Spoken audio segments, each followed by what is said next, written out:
Plastic evaluation is our core expertise at Gradical. We help medical technology companies choose the right plastic for their application with the technical suitability, regulatory compliance, and improved sustainability. Learn more under www.gradical.ch/plastic-evaluation. This episode was sponsored by Melitek. www.melitek.com. Our guest today is Kim Laursen. He is the managing director of Melitek AS, a medical compounder based in Denmark. With 30 years experience, he is truly an expert in the field of medical compounding. Here's our discussion. Hi, Kim, and welcome to the podcast. You are leading a medical compounder for 30 years now. What is compounding and how does it work? Thank you, Lucas, for the invitation to join you on this podcast. Great pleasure. So my name is Kim Laursen. Thank you for the introduction. Melitek is a Danish company. We are privately held, and we have been the medical compounder for more than 20 years. And myself being in the polymer industry, in the pharma industry for more than 30 years. So I think one of the questions that we have raised is, what is compounding? So compounding is an extrusion process where new polymers are created from other plastic polymers using elastomers, polyolefins, fillers, additives, pigments, and master batches. So basically, it's performing a mixture of multiple ingredients that are typically not so easy to handle or blend together. And then we create a homogeneous new mixture. And basically, the objective is to manufacture a unique feature in the polymer that is not available on the market for the customer. Okay, good. Thank you very much for the explanation what compounding is. Why does one use compounds instead of additives or master batches directly on the production machines? What are the advantages? So the big advantages is, of course, highlighted by our customers. So it's customized products. You have increased product homogeneity and flexibility and quality level.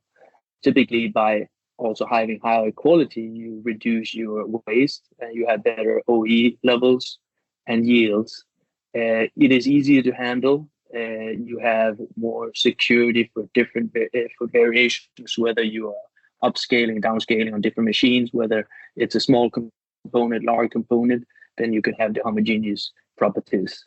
And basically some of our big customers, of course, they're also looking to reduce the number of suppliers they have. Instead of having 3-4 ingredients and you have to manage all these, the benefit of having a compounder, one point of contact, is one single source to control and validate and work with, and do all the auditing and compliances. So single point of responsibility on quality, and then also compiled material specifications. Okay, so it's about quality and having a single contact, and that's a big advantage versus a master batch, where maybe the master batch could have a little advantage on cost. Is that correct? Well, it depends on the total cost and calculation of that. Of course, some of our suppliers typically are too large to supply to some of the pharma businesses. So some of the pharma customers, even though they are prestigious companies, have to buy from distribution. That's one thing, and that's adding, of course, cost and also a distance between the polymer supplier and the healthcare pharma companies. But yes, costs can be higher on the kilo price, but what is the total cost? That's the idea. The total cost includes all, as mentioned before, raw material handling, lower yields, higher waste, and the cost of taking that into control. So yet again, I think most of the pharma customers, they realize that the cost of the goods is the total cost of the goods throughout the supply chain. Mm-hmm. And what is also very important is that you do have to audit a lot of suppliers if you have a lot of ingredients. And auditing suppliers is not let's say inexpensive cost. You have to send employees, you have to make an audit, you have to make an audit plan. It costs you like half a work week. That is not to be neglected too. Absolutely Oh, correct. good. So you're a medical compounder. You're not only a compounder, but a medical compounder dedicated to medical applications. So what is the difference between a medical compounder and let's say a simple compounder, and what that a simple compounder doesn't do? Of course, this is a definition that's clearly defined. So you mentioned it before: on-site audits and visits to your supplier in the supply chain, and transparency and openness.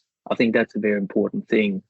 And what we focus on at Melitek, since we chose already from the beginning when we created the compounding business 25 years ago, to become a medical compounder. So we defined at that stage already a medical service concept. This service concept was then further enhanced into our ISO 13445, which obviously is mainly driven by the medical device industry, but we are still supplying a lot of material into the pharma, diagnostic, and other controlled industries. But yet again, what is a medical compound? It's a very good question.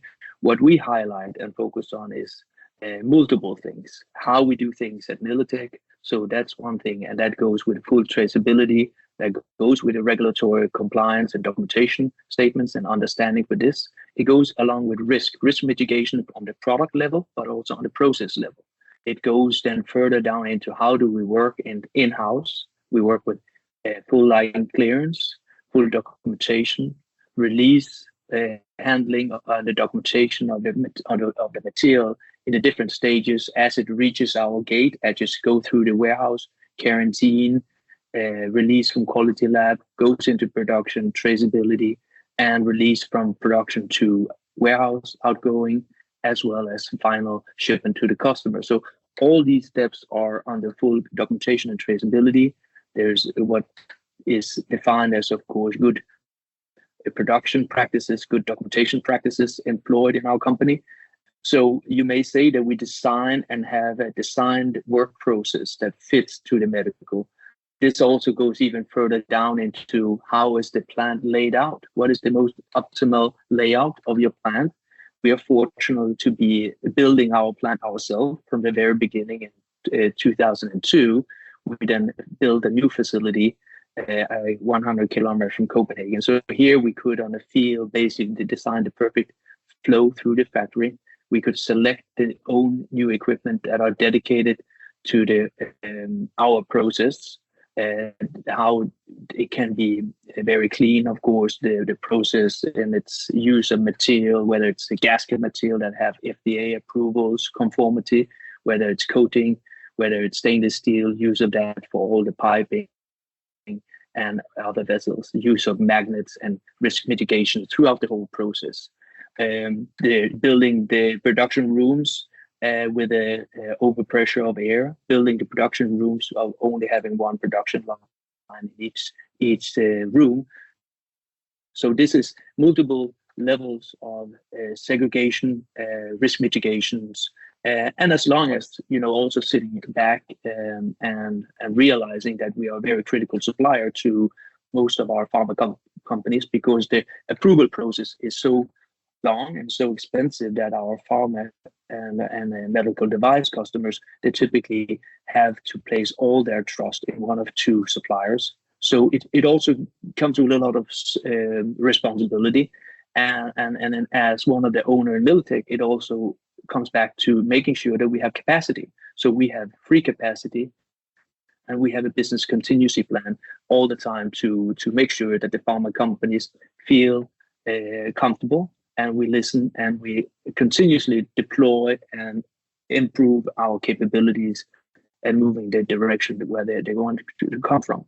So yet again, and then finally, now I talked much about what we do in our company. Of course, it goes without saying that we will address to our raw material suppliers the same requirements that we have on ourselves. So meaning for sure, if we can select the raw materials, we will always use medical grade material. Of course, the German VDI have put forward some good guidelines. These are only guidelines. I would say we go much deeper, and I'm very happy to say we have very good trusted suppliers, and we come very close to them, and we can actually work in partnership, and they realize that that we are extension on their offering, and we can also give them good inputs on where the industry is going. So using medical grade raw materials and offering biocomp compliances. So biocomp, that these are the latest, I would say, topping up on the product that is built by Melitek. So from the raw material side to the final product, we do a very strong engagement. And I would say also our whole organization, the core business of Melitek is medical. So that's why I think we have a different touch to medical than some other companies. Okay, so to summarize, so what you elaborated on was first of all, quality management and risk mitigation. Secondly, selection of suppliers and a little bit also on supply security, change management, stuff like that. Things that all come up in the VDI guidelines that you mentioned. And then in the end, it comes down to your whole service package, how you basically implemented the VDI guidelines into your own compound that makes a medical grade. So much more emphasis on quality management, on consistency, on batch-to-batch consistency. How would you ensure that that you have batch-to-batch consistency in your quality management system? So how can I know that my compound is always the same? Yeah. So all the recipes that Melitek produce, they are fixed, that they are locked. So that means that the bill of materials, the vendors, the suppliers for each recipes is fixed. So yet again, as mentioned before, if we can, we would choose medical grade, high quality raw materials. So this is the first starting point, of course. If our raw material suppliers have a variation in their quality or poor quality per se, it will be difficult to remedy by our process. We need to make sure that they have a high quality. From that point on, we do all the controls, as mentioned, incoming verification, that there are no verification or no larger variation from lot to lot when it comes to raw materials side. And then we verify the quality level through that stage with a multiple of test incoming controls. As mentioned before, we do a continuous production process. We use gravimetric dosing equipment to make sure that there's no variation in the dosing of the different ingredients. And we also then monitor our entire production process with a lot of alarms and controls, data acquisitions and tracing of the parameters, as well as, of course, during the production, there will be continuous controls. And at the end of the production, there will be a total sum of the calculation, sum of the verification on all the control parameters. That is at the end of the batch, looking at the previous batch. And then as part of our ISO 13485, we also do this post-production surveillance, basically going in and controlling and verifying against prior lots, trending any development over time. Okay. Thank you very much for your elaborations, how you maintain batch-to-batch consistency. Now, what services do you think a compounder should offer, and what's a nice to have? So would you put a biocompatibility into nice to have or must have? Well, you have to ask our customers, of course. Some customers would put that in the highest rank. Some customer knows, of course, a polypropylene, whether it's been through one or two extruders, it's typically not destroyed and still have a biocomp. So the customer will rely on process understanding. I would say to give the trust and to give the transparency, yes, biocomp is important, and to understand that the compounding step shall not be degrading the quality. It should enlighten. It should increase the quality. So that comes also with a biocomp certificate. And we have performed multiple biocomp tests on our compounds, obviously, and also verifying some customers saying, okay, let's do it before and after to see how the process is affecting the biocomp. And I'm happy to say that our process, whether regardless of the heating step and the cooling step and the contact with the water, it is a very clean process without any contamination risks. Okay. Other services that you think are a must-have for a compounder? Maybe a testing lab or something or other? Of course, I would say, I think I mentioned it, the continuous testing that takes on from the raw material arriving to during the production and after the production. This requires a lab in the plant, continuously monitoring and controlling on critical KPIs or critical measuring points, and be able to also, I'll say, very important is to have the mandate of the lab to stop the production and give that management a delegation of responsibility to the quality lab, that the quality lab it's a judge, as well as the production people know what is expected from them and have a very clean and good understanding in an organization, and as well as trained personnel that knows at the end of the day that these resins, even though they look very inefficient or insignificant, they are very important part of medical components. Mm-hmm.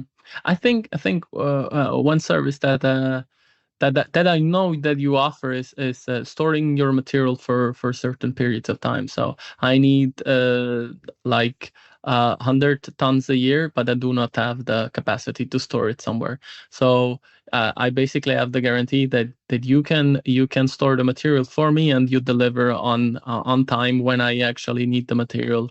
And this is basically the role that usually distributors take over for bigger companies. And as a compounder, it's always a plus to have this service added. Anything to add to that?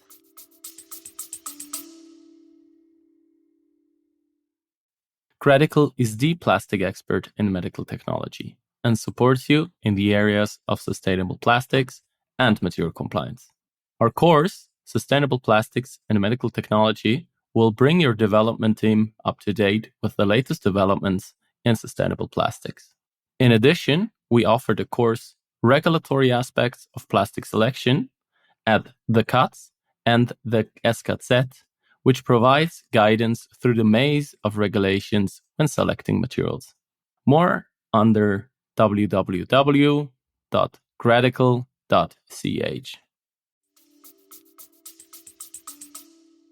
Yeah, I fully agree. I think I didn't talk so much about it, but yes, part of the trust is on-time delivery and be able to accommodate to any unforeseeable changes there can be. There can be a truck going to a location where there's a strike all of a sudden and there's delay. So we offer many of our customers that are larger consignment stock on their premises or very close to their site. So we are not depending on a ferry between Finland and Sweden, for instance, where we ship material to Finland. We obviously have to pass the ferry in the Baltic Ocean or Baltic Sea.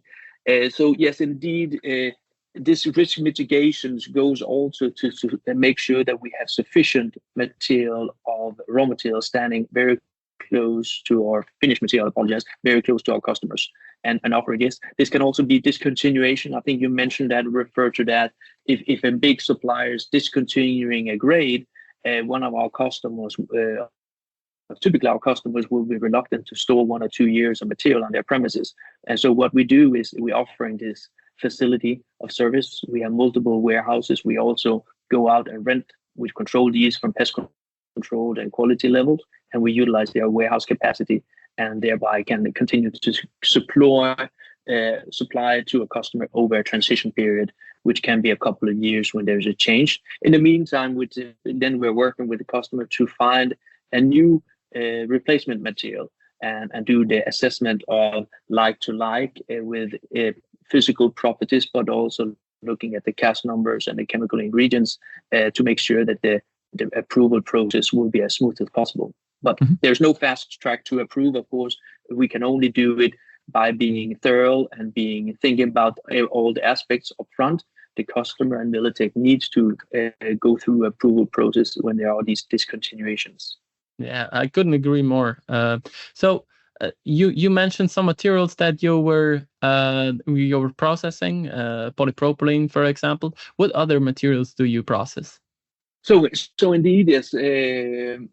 Polyolefins is our biggest scope of polymers that we process, and of course our foundation of a company was really to replace soft PVC. So we were very green and very positive for the polyolefin and polypropylenes in generally. due to their chemical inertness, their availability in the market, medical status, and sterilization requirements, so forth. So polyolefins, polypropylenes, polyethylenes, certainly our biggest runners.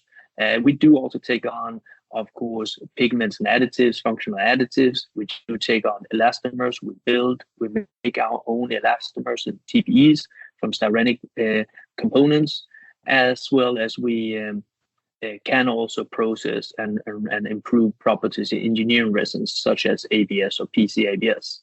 So multiple resins, but I would say by far vast majority is the polyolefins. Okay. Thank you for the insights. And you mentioned starting the company. What was that? 25 years ago. What was the biggest challenge to overcome to make it in medical? Indeed, I mean, obviously, we started as a non-known company with a good idea and a very strong mindset and dedication. So I think in the medical arena, it's also getting to know and be known in industry and show your long-term commitment and your business continuity and your focus. So I would say being a privately held company, it's okay because we can think very long-term. There is a slow growth in the very starting time, and we're not talking months, we're talking 5-10 years. That is the time horizon it takes to, I would say, break in or show yourself in the medical arena. And from that point on, of course, our market has been growing quite steadily since that. So recognition in the market, making sure that the customer understand what we can do for them, making sure that they come and visit us and see that we are not a traditional compounder, that we can offer something else. And as you also highlight, well, is sometimes the devil is in the detail, and you realize it's not only this, but it's also this and this and this, and all these values summed together, and then you typically get a smaller part of a business, and then you prove this, and if you're successful, then we typically grow into larger businesses. So it's a long journey, and I think our focus throughout the whole time has been on the choice of environmental and patient safe material. And so nowadays we talk about, of course, a lot of green materials in general in the plastic industry, also in the pharma industry. This has been the DNA of Melitek since the very start. Mm-hmm. Okay, it's very interesting. It's very, very similar to what a guest in my other podcast, in the German podcast, said. He's from a contract manufacturer, Wilton Kupfer an der Stutz, and he said, to make it in medical as a contract manufacturer, you need 7 years. First of all, you need to do a lot of certification that costs you a lot of money. Then you need to train your employees. That's number one. So you need to do your homework. That's expensive and takes time. Then number two, you start to build trust. And first of all, you'll get the projects that nobody else wants, and which are the little fish. And then you once you start doing the small fry, you start to get the bigger projects, and you start to establish yourself. And it's once you establish the trust, it's a very continuous and very, very profitable business to be in, but it takes a long time. You have to do your homework, and you have to build trust, and without trust it just doesn't work. And it's very interesting that a compounding business, which is like one step in the supply chain away from a contract manufacturer, it's exactly the same. It's the same name of the game. You have like 7 to 10 years until you're in the business. You have to make a dedication to medical. So we do medical, and it's not just, we'll just, if someone happens to come to us and want something for medical, we'll do that too. But it's not like our focus. You have to be focused on medical. Otherwise, it just doesn't work. And I would add to that the new MDR, with all the good and bad things that can be said about this one, this has actually highlighted the importance of the customer knowing their suppliers and the suppliers knowing their suppliers all through the supply chain. And Mm-hmm. Actually, there has been a lot of vendors over the years that has been approved on terms which would not be approved today. And also there has been a requirement then in the MDR now to revisit your suppliers and say, are they the right suppliers for you? Mm-hmm. We see this as a big momentum for Melitek and a switching opportunity where customers are reconsidering their current suppliers, like you say. Yeah. Yeah, with the MDR, it's a very interesting topic because the MDR mentions the word material, not plastic, not anything else. It's just material, and material has to be safe. Material has to be enabling the product performance, and that's about it. It's very, very vague what the material can and cannot do, and basically, it's just the product has to do what the product should do, and it has to be safe. And a lot of illegal manufacturers do not really know how to handle this. And they usually like to outsource this problem just to your supplier. And the plastic should always be the same. You should have a change control. You should have biocompatibility. Just come with it. Regulatory support, just come with it. And I want it to be always the same and just work. And I think that has its justification to be that way. If you have to, I mean, it would be great if legal manufacturers would understand a lot about their materials, but sometimes it's just they are very close to the clinical problem and they're trying to solve a medical problem, and therefore cannot do both, be the clinical expert and be the material expert at the same time, especially for small and medium companies. Like bigger ones have like the dedicated departments for materials and stuff like that. But that means that a very good supplier can help legal manufacturers bring their products to market earlier without them needing to understand everything about the material. They can build on the support that they get from a dedicated medical supplier. And that's a very important thing, I think.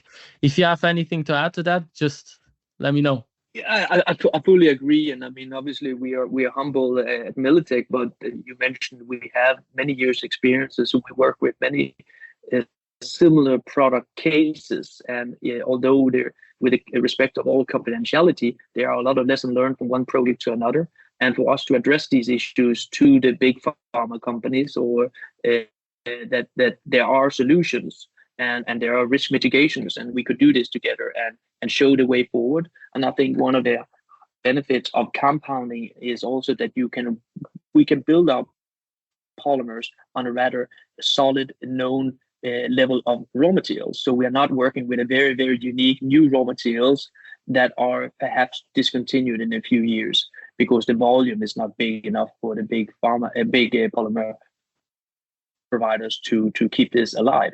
So yet again, I agree with you. Having these open view discussions, we want to challenge our suppliers. We ask for their requirements when they have requirements, and sometimes we ask why. Why do you have this requirement, and is it important, or do you know that has a cost impact? We could perhaps solve it in a different way, or also add value that the customer has been used to a larger waste or some molding issues or decontaminations, and we said, why can we overcome this? So yet again, design input and having very trusted and open discussion. And this takes time because obviously we need to be open and share our experiences. So does the customer and the OEMs and the molders. That you have to be frank and say we have an issue. Maybe sometimes it's not so comfortable to talk about issues, but it's important to move things forward and show benefit of our services. Mm-hmm. Thank you very much for the insights. It's very, very valuable. So you have been talking about that sustainability has been a core of your let's say identity and also a little bit the reason why you founded the company. What do you think, what sustainable plastics will make it in medical technology? I have my own opinions, but I'd like to hear yours. What solutions do you think will prevail in medical, and why?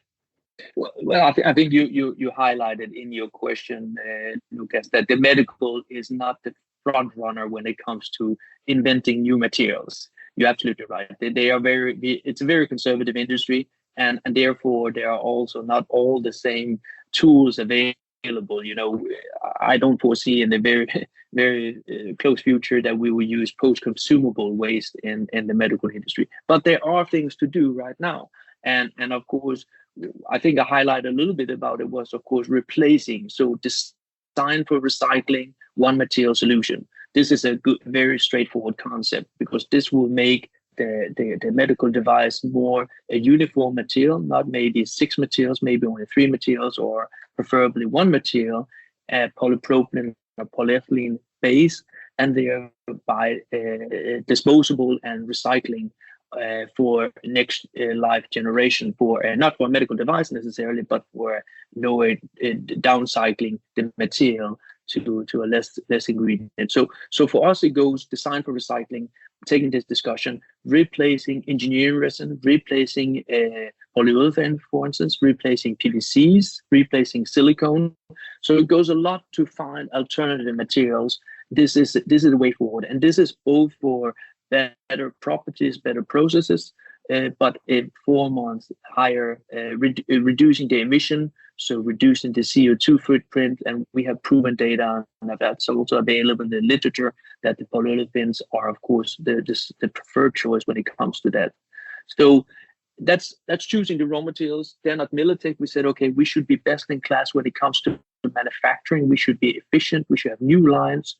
We are using green power at Melitek in Denmark. Denmark is a green country to manufacture in. The way that we dispose of our carbon boxes and bags from our disposal, all is already recycled. And we are working on several new initiatives. This is on reducing our water consumption. This is also goes on utilizing even more green energy, like own solar panels and so forth. So this is on our step, on the raw material step, replacement step, and very important, of course, also since 2 years already, Melitek has been ISCC Plus certified, meaning that we can support customers' wish along with suppliers' wish or suppliers' availability to offer polypropylene and also styrenic and ABS, etc., on ISCC platform, and then we can build an ISCC compliant compound.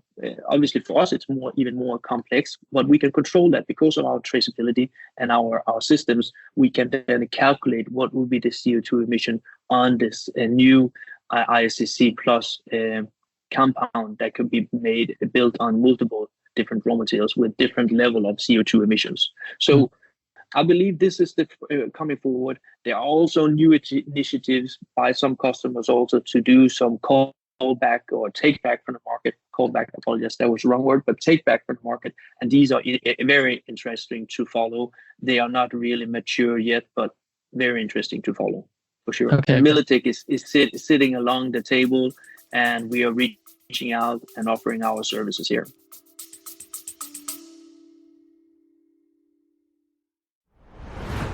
Do you enjoy the podcast? Then subscribe and rate it on your platform. And join the discussion on LinkedIn. Your feedback and comments help us improve the podcast and bring relevant topics to you. Let's form a better world with plastics.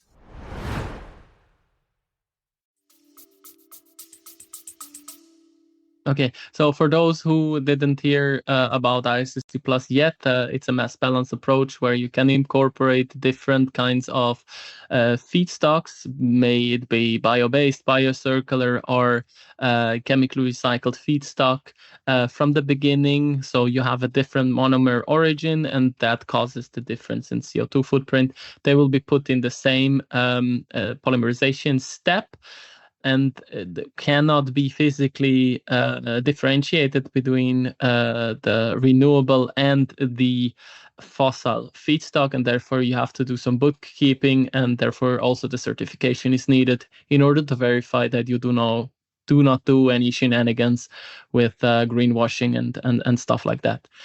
So you think it's designed for recycling, it is ISCC plus mass balanced grades, and reducing scope 1 and 2 emissions, using green electricity, managing your own waste. Maybe an input for you. I have an example of a PCR material used in medical device with direct patient contact. It's an otoscope tip, very, very few seconds of body contact, but from recycled fridges, most likely polystyrol. Polystyrol has a very good diffusion properties. I've talked also to the president of the Styrenic Circular Solution. They do mechanical recycling of polystyrol, has food approval by now. It's a very, very interesting thing. So PET bottles, we know that they can get food approval, and mechanical recycling of PET is very, very high quality by now. Polystyrol has very similar properties, apparently. I didn't know that too until like a few months ago. So there are also very, very interesting developments there, I think, for low-class medical device with very low risk. So for things that have low patient contact or contact with just the skin or something like that. So crutches, for example, that you need to walk when you broke a leg, or otoscope tips, or like spatulas that you need to pull out the tongue, or stuff like that. If you have something that is in the range of food approval, I think you can start using that in medical device. Of course, nobody will ever do implants with recycled materials. You know that as well as me, that there's like 5 material suppliers that will ever like go into more than 30 days of implantable applications. And I think there's a range in medical that we just have to address, that there are very low risk devices and there are very high risk devices. And for the high risk devices, even virgin materials do not really want to get in there because it's too high risk for them. And on the other hand, there's very, very low risk applications, low hanging fruits that we really could go and start replacing with PCR materials, since they have a better footprint. But I agree with you. Mass balance, bio-based, biocircular will probably be like the front runner, which will be like the best seller in medical, I think. But there are also people that look into PCR materials, and that is very interesting, and a topic that is dear to my heart, because it's challenging. It's not so easy. It has no simple solution. So therefore, I love it. And if you have anything to add to that, I'll be very interested. Indeed, I like your passion, and I share that passion. Guess, and being a world citizen, we want to do something more drastic and go some steps further. But we need to realize the restrictions that our industry is underneath, and the importance of having the proper quality in the raw materials. But yes, indeed, and a company like Melitek, we can take on responsibility in case there are variation or bad raw materials coming back in the future. In a circular supply chain, we have the risk mitigations, we have the steps built in, and we have the ability to do traceability. We have the clean production, so we will not be at the same level at this recycling company. We will be far beyond these, and thereby, whenever there comes these opportunities and the pharma companies and the medical device companies move in this direction, we will be very ready to sit down with them and offer our services. Because yes, indeed, the plastic can be remelted. Our equipment can handle it, as long as we do not have a contamination and risk mitigation is done properly. Then theoretically we could go into this field, but we need to make sure to see what the sourcing of the raw materials, the feedstocks, are clean and controlled, and then we need to find the right opportunities together with our customers. I agree with you. The lower class medical devices, these will come first, or even the ones that only require food or non-contact at all. And typically, of course, Melitek's main business is in the higher level, not in implant. We will never work in implant, but for long-term implant, but for short-term catheters and so forth, we work. But so these categories, it still becomes a long-term dream, I would say, to see any recycled material. But I think there will be progress. And of course, we are working with some big pharma companies and providers on exclusive projects. I cannot share highlights on it, but yes, the bigger companies and the smaller companies, we are all working in this direction. But the question is, where do we find the right opportunities and how to introduce it? Yeah, that's the beauty. That's the beauty of a free market. You pose a problem and then you let it solve it, and sometimes you end up with a solution and you cannot really figure out how it did it, but it's actually a pretty good solution overall. So keep me posted on the progress, if you can, as soon as you roll out, and then let's move on into another not so easy topic. Namely skilled labor. Industry, plastic industry and medical industry overall has like the issue of shortage of skilled labor. How do you overcome this challenge? Well, we had the benefit of moving our factory from Copenhagen center more or less Mhm. to the rural area. We did that 20 years ago, and now we are in the rural area, far away from the big production zones in Denmark, and thereby we are the place where there are availability of good workers. Mhm. We realize that there are basically no plastic process like ours in Denmark, very few also in Europe. So we need to spend a lot of time on our training, onboarding people, giving them a very good understanding for the business, the importance of what they're doing. Every single person has a very unique, very important task, and then adapting to that, being a modern, attractive company, onboarding people, offering good conditions, surroundings, work balance, to work availability to work at home in case, of course, you're not in the production or the lab, and of course.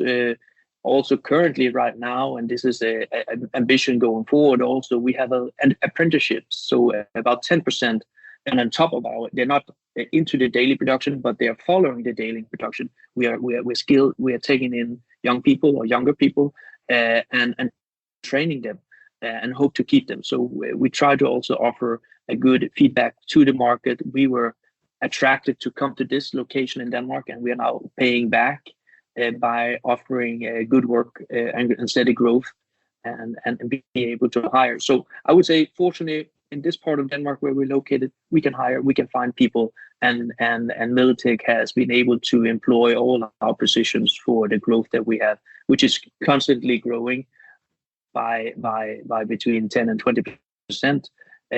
So we hire people all the time, and we're able to get these people on board. So happy for that. I'm not taking it for granted that it will always be like that. So we need to be a modern company. We need to think modern wise. We need to think about what we can do better in the future also to become more and more attractive. But it's part of the ESG profile, which is a big momentum, of course, for all companies. But what we do on social awareness inside and outside our company, that's important. Okay. So your strategy was to be like the big fish in the small pond. So you moved away from the big employee competitors, and then try to be a very good employer that trains their employees. So you take the local workforce and try to educate them on what you do, training on the job, and also training outside the job, and then try to keep the good employees. It's actually not that difficult if you. You're right. You're right. But of course, if in case you are located in a against very big companies that can do a lot more career wise or salary wise or so forth, then it's difficult to have this.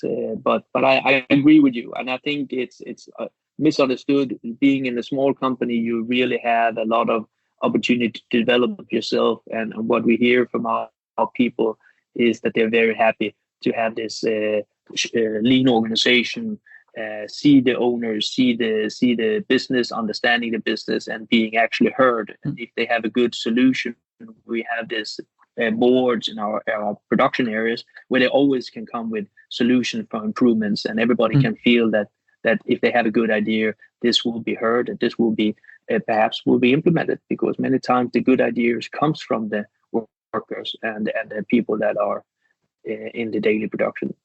Okay, thank you very much for your insight. I think this was very valuable for all the employers. I truly think that your long-term thinking that brought you into medical also brings you success in this area, because if you think long-term, you're gonna solve the problem that is a long-term problem, namely skilled labor. Let's come to a close, to the last question. What advice would you want to give to our listener regarding medical compounding? Well, talk to us. Come to Melitek. Talk to Melitek. We are at the trade shows. Come and see what we can do. Often we realize, both we and our customer, after we've been sitting together or walking in our warehouse or walking in our plant, that we see a new values and new benefits, and the value proposition that we offer is even more strong. We are told that we're a unique business, and we are honored to take on some very large businesses. So I would say medical compounding and Melitek, I think, of course, there will be more and more business here. There will be more and more competition. That's all very fine. We will continue to develop. I have a lot of respect for the other companies and the colleagues in this business, and we will not go down the area of industrial compounding. We will stay very focused and put to the medical, even if material will be discontinued and there are downturns or the growth is not double digits. We will stay here, and we are long-term partners. So talk to us and come to us. That's the welcoming words I would like to give as a closing statement. Okay, good. Thank you very much. Any last words otherwise? Well, thanks a lot, Lucas. Great pleasure. Congratulations on what you're doing. It's very nice. It's a new invention, I would say. Well, podcast is not, but I think in this business and how you do it, a lot of appreciation. And also thank you for taking me in as a non-German speaking person. And Melitek, we have good German speaking people in our company, but I had the privilege of being the lucky one to participate in your podcast. So thanks to you, Lucas. Yeah. So this was Kim Laursen from Melitek, and until the next time.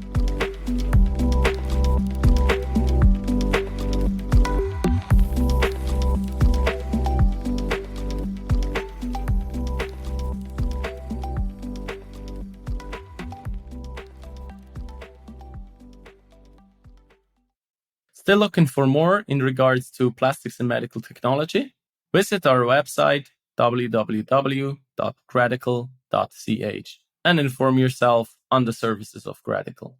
You can also check out our market report on medical grade plastics on www.medicalgradeplastics.de. Or you attend a training regarding material compliance at CATS or at SKZ. And of course, don't forget to rate and subscribe our podcast wherever you get your podcast. Let's form a better world with plastics.